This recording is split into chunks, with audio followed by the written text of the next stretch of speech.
Hey guys, Byron here again. This time I'm recording in a rehearsal space. As you can tell, there's loud ass drums behind me. I think it's our neighbor. I don't know what they're playing.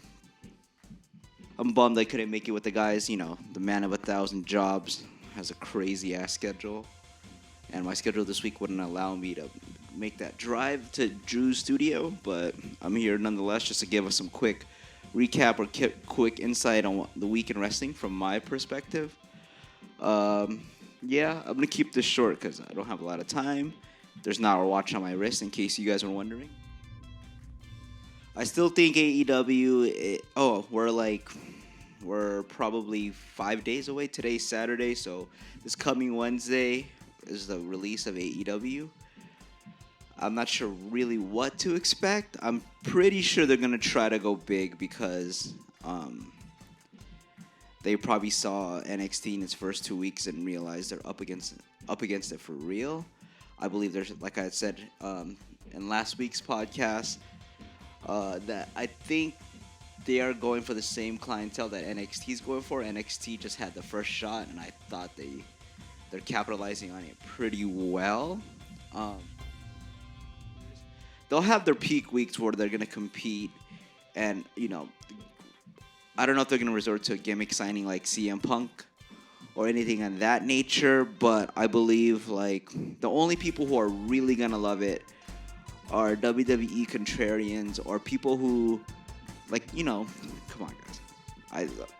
Some of our fan base is this, but it's going to be just those sweaty, nasty dudes who want to be part of the cool kids. And just like something because it's different and an alternative, which is cool. There's a different market for it, but to choose one just because it's different, it's one of those guys who supports a band until they make it to a certain degree and they're like, oh fuck that, blah blah. And I think it's kind of similar with AEW versus NXT. Yeah, well, some of you guys are gonna hate that answer, but pretty excited for SmackDown. They announced the new announce teams. The boys Dick and Drew talk about it on this week's episode, which is out now on Spotify, Apple Music, Google Play, anywhere you can listen to podcasts. But yeah, I'm really I like the lineups. The lineups they have for Raw are pretty surprising. I thought they would keep at least Corey on there. I think he's probably the best announcer they got next to Morrow, but we all know Morrow is on NXT.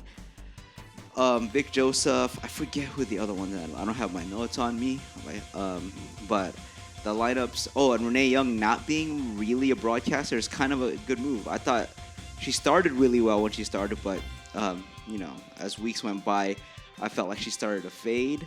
Maybe she's sabotaging WWE since her husband is part of AEW. Conspiracy theory, but who knows? Oh, one of my highlights of the week was the Haas match of the century, which was Keith Lee versus Jaco. I'm not very good with foreign names. It took me forever to pronounce Rusev, and that's easy as fuck.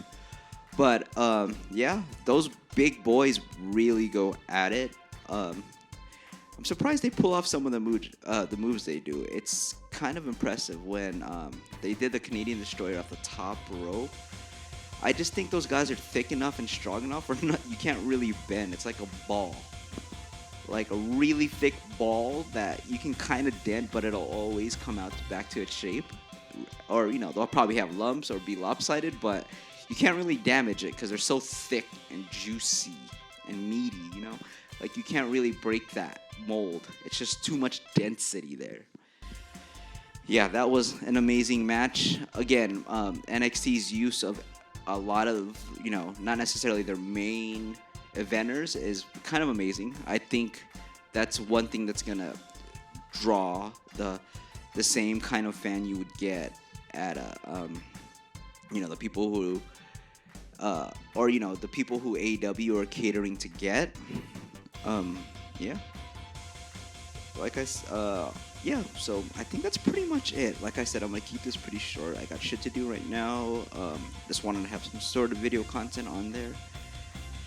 What else happened this week? Nothing else that really stuck out other than nonsensical stuff that the boys went over during this week's episode. So if you want more in-depth analysis of the week in wrestling, definitely take a tune into that. Also, don't forget to subscribe on Instagram, Facebook, Twitter, and all outlets where you can find us. Help us get fed. I know we definitely love and appreciate all our fans now, but we're not going to be opposed to, growing this biz until we're super duper huge. I think there's something there. All you put me over maniacs, whatever you want to be called, have been great so far. So yeah, see you guys next week and hope to be with the boys. I think we may have a special guest next week, so tune in for that. And like I said, AEW's over. Fight me, argue, whatever. Just kidding. I hope they both succeed, though, in real honesty. I think the more wrestling, the better. But I take that back. There's too much wrestling out there right now. Most of us have, jobs, priorities. But I'm surprised that, there's many people have that much time to watch wrestling. How do you guys watch all that wrestling? It takes me, the whole week to catch up when I have downtime, which is probably rare. I watch a lot of shit from my phone, Hulu, and DVR, and all that stuff. So, yeah. If you guys have any tips to watch wrestling, please let me know, because other than that shit is tough. So, yeah, see you guys next week.